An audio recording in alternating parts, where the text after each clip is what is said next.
सभी को सुबह के राम राम। चाय की खुशबू के साथ शुरू करते हैं आज का अपना ब्लॉग। ये मेरा पहला ब्लॉग है और मैं टीना आप सभी का नेचुरल ब्लॉग पे टीना के इस पहले ब्लॉग पे तहे दिल से स्वागत करती हूँ। तो सबसे पहले हम उठते हैं और अपना फॉलो करते हैं डेली रूटीन।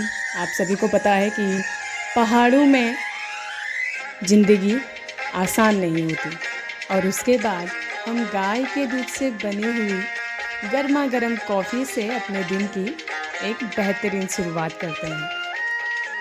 आज भी आपको दूर दराज में कई ऐसे गांव मिल जाएंगे जहां लोग आज भी प्रकृति से जुड़े हुए हैं, उसके सौंदर्य से जुड़े हुए हैं और अपनी जीवन शैली और संस्कृति को बचाए हुए हैं। तो उसके बाद जो शहरों में एक्सरसाइज करते हैं, हम छोटी सी एक्सरसाइज अपनी डेली रूटीन को फॉलो करने से पहले करते हैं। आप देख सकते हैं इसमें दाल के साथ मडवा बोया हुआ है और गुड़ाई करने से पहले इस प्रोसेस को करने से हमें गुड़ाई निराई करने में आसानी होती है, ताकि जो पेड़ों की जड़ें हैं वो थोड़ी सी खुल जाए। और गांव की महिलाओं को इतनी फुर्सत नहीं होती कि वो खुद पे ध्यान दे सके या फिर खुद के बारे में सोच सके। एक दिन मिट्टी से खेलना बहुत आसान लगता है, लेकिन गांव की महिलाएं हर रोज़ उसी मिट्टी से लड़ती हैं और अपने घर का चूल्हा जलाती हैं। गांव की महिलाएं एक मिसाल के तौर पे काम करती हैं, क्योंकि वे सुबह की रोटी बनाकर फिर रोटी कमाने भी जाती हैं। और मैं भी यहाँ पे एक्सरसाइज ही कर रही हूँ ताकि पसीना बह जाए और हमें निराई और गुड़ाई करने में थोड़ी सी आसानी है। उसके बाद हमारे पास है छोटी सी गैया और उसकी छोटी सी बच्चियाँ, जिसके लिए हमें सुबह और शाम दोनों टाइम उसके लिए चारा काटते हैं। आजकल का समय जब सितंबर अक्टूबर के टाइम पे घास, सूखी हुई घास बची होती है, उसमें बस मिक्स करने के लिए हमें चारा काटना होता है, क्योंकि अगर गाय चारा नहीं खाएगी तो वो दूध कैसे देगी। तो इस तरीके से गांव का जीवन व्यतीत होता है।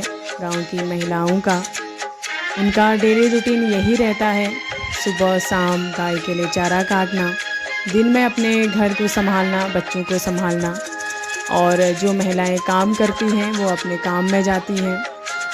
इसी के साथ मेरा जो काम है वो ख़त्म हो जाता है, क्योंकि आजकल जो है थोड़े बहुत घास से ही या थोड़ा बहुत चारा से ही काम चल जाता है सूखी घास में मिक्स करने के लिए। तो अब हम लेके जाएंगे घास की गठरी घर को और देंगे थोड़ा सा गाय को और उसके बच्चिया को। उसके बाद हम करते हैं अपना डेली रूटीन स्टार्ट। नहा धो के सूर्य देव को जल चढ़ाते हुए हम करते हैं ईश्वर से एक छोटी सी मुलाकात। और देखिए, डेली रूटीन गांव का जो भी जितना भी हमारा डेली रूटीन रहता है वो सभी एक ब्लॉक में आपको एडजस्ट करना मुश्किल है। और उसके बाद हम करते हैं नाश्ता, जिसमें घर के आलू, घर के शिमला मिर्च, घर की प्याज की सब्ज़ी बनाई हुई है पूरियों के साथ। घर पे सभी चीज़ें ऑर्गेनिक रहती हैं, कुछ भी चीज़ें केमिकल वगैरह से यूज़ नहीं की जाती। उसके बाद बच्चे करते हैं पढ़ाई और साथ में अपना खेलना, और हम लग जाते हैं अपने घर के छोटे मोटे कामों के साथ साथ बच्चों को देखना, उनकी देखभाल करना। अंदर से खाई? क्यों खाई? किसने दिया?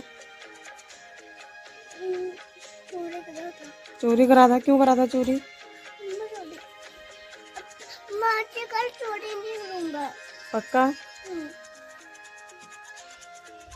दीदी के लिए भी लेके आओ, जाओ।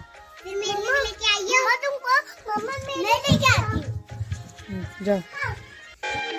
फिर हम लग जाते हैं अपने दिन के खाने की तरफ, जिसमें हम आग में लोहे की कढ़ाई में बना रहे हैं आज हम दाल, सब्जी और चावल। शाम की चाय के बाद हम अपनी गैया को चारा और ठंडी ठंडी हवा खाने के लिए बाहर लाते हैं, ताकि शाम को दूध निकाल सकें। और उसी के साथ उसकी बच्चिया को भी हम बाहर लाते हैं।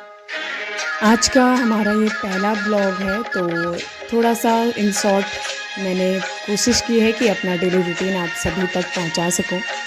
उसके बाद शाम को निकालते हैं गैया का दूध, जिससे हमारा बाहर का काम हो जाता है फाइनल। और फिर वही घर का काम, रोटी सब्जी और फिर प्यारी सी नींद, ताकि हम दूसरी सुबह उठ के अपना डेली रूटीन फॉलो कर सकें। ऐसे ही दिलचस्प ब्लॉग के लिए हमें सब्सक्राइब कीजिए। Thank you, bye bye.